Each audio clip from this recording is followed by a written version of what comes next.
The last poem Sheikh Hamdan wrote before everything fell apart.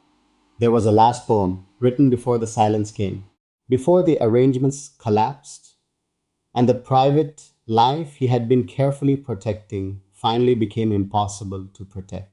Before the woman left and the children went with her, and the palace reasserted itself over the small, quiet, real life he had been trying to build in the spaces between his public duties.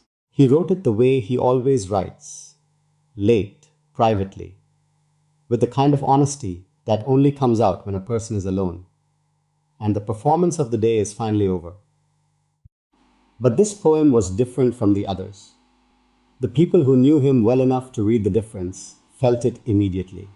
There was something final in it, something that carried the weight of a man who understood, somewhere beneath the conscious level, that the chapter he was living was about to end. He did not know exactly what was coming, but the poem knew.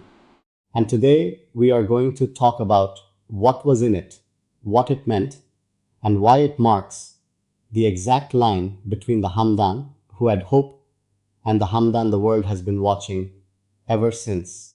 Sheikh Hamdan has been writing poetry his entire adult life. That is not a small thing. Most public figures who write poetry write it as an extension of their image. Something polished, something suitable, something that demonstrates culture and refinement without ever getting close enough to real feeling to make anyone uncomfortable. Hamdan's poetry has never been that. It has always been closer to confession than performance, closer to documentation than decoration. The people who follow his work seriously, not the casual followers who appreciate the beauty of the words, but the ones who track the emotional arc of his writing over time, have always been able to feel when something real is being expressed versus when something is being managed. And in the period before everything fell apart, his poems became increasingly real in a way that was impossible to miss if you were paying close enough attention. The months leading up to the collapse were not quiet ones for him internally, even if they looked quiet from the outside. The arranged marriage to Sheikha Shaika bin Said Al Thani had already begun its slow, inevitable unraveling. The private life he had built with the woman he truly loved was under pressure from multiple directions simultaneously.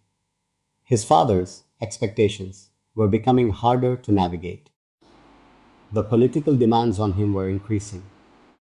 And Hamdan, who had spent years becoming skilled at compartmentalizing the different parts of his life, at keeping the public version and the private version from colliding in ways that caused damage, was finding that skill increasingly difficult to maintain. The walls between the compartments were becoming thinner, and the poems from that period reflect exactly that thinning. They became more urgent, more direct, less willing to hide behind the kind of beautiful abstraction that poetry can use when the writer is not ready to say the real thing. The last poem he wrote before everything fell apart was not announced as a last poem. Of course, it was not. He did not know it was the last one from that chapter any more than anyone ever knows, in the moment of writing, that what they are creating is a closing rather than a continuation. It felt, probably like all his poems feel in the writing, like a necessary release of something that had nowhere else to go. Like the only honest thing available to a man who is required to be dishonest about his real life in almost every other context.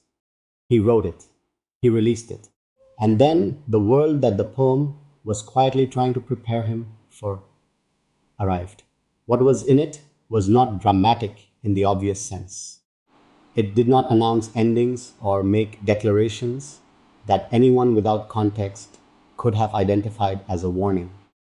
It was written in the layered, imagistic way that his best work always is, with a surface meaning that is beautiful and accessible, and a deeper meaning that requires knowing the life behind the words to fully understand. On the surface, it was a poem about the desert, about space and silence and the specific quality of light at the end of a day when the heat has finally released its grip on the land. Beautiful. The kind of thing his followers share with each other because it makes them feel something they cannot name. But underneath the surface, for the people who had been following the emotional arc of his writing and who understood what was happening in his private life at the time, it was a poem about knowing something is ending, about loving a place and understanding that you are about to leave it, about the specific bittersweet quality of a last moment with something, a last evening, a last light, a last hour of peace before something changes in a way that cannot be changed back. The desert in the poem was not just a desert, it was everything he was about to lose. And the light fading at the end of it was not just a sunset. It was the end of the only chapter of his adult life where he had been allowed, briefly and imperfectly, to live something close to the life he actually wanted. After that poem was released, things moved quickly. The collapse of the arranged marriage became something that could no longer be quietly managed from within. The private relationship he had built came under direct pressure from his father and the institutional machinery of the royal family. The woman he loved was asked to step back. The children went with her, and Hamdan returned to the version of himself that his public role required: composed, present, performing the duties of the crown prince with the grace that has always characterized his public life, no matter what is happening behind it. His poetry after that point changed. The people who follow it closely felt the shift immediately. The rawness that had been building in the months before the collapse, that increasing urgency, that thinning of the walls between the real feeling and the written version of it, pulled back. The poems became more controlled again, more deliberately beautiful, more managed in the way that all his work is managed when the private life is stable enough not to be leaking into the public one. But stable is the wrong word for what happened to him after the collapse.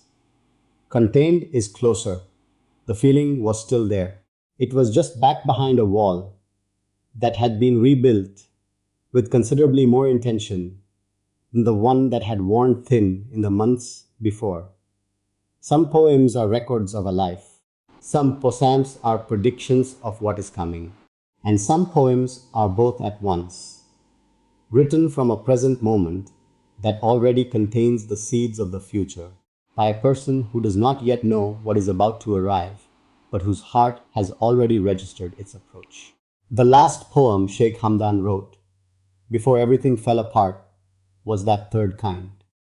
A poem that was already grieving something that had not yet ended, already saying goodbye to a chapter that was still technically being lived, already carrying the weight of a loss that was still a few weeks away from becoming official. He released it into the world. Millions of people read it and felt something. Almost none of them knew what they were actually reading, but the poem knew. And now, looking back at it from the other side of everything that happened after, so do we. Subscribe to this channel and hit the bell. Every week, I bring you deeper into the real meaning behind Sheikh Hamdan's poetry and his life, the words he wrote, the world they came from, and the truth that was always hidden inside the beauty.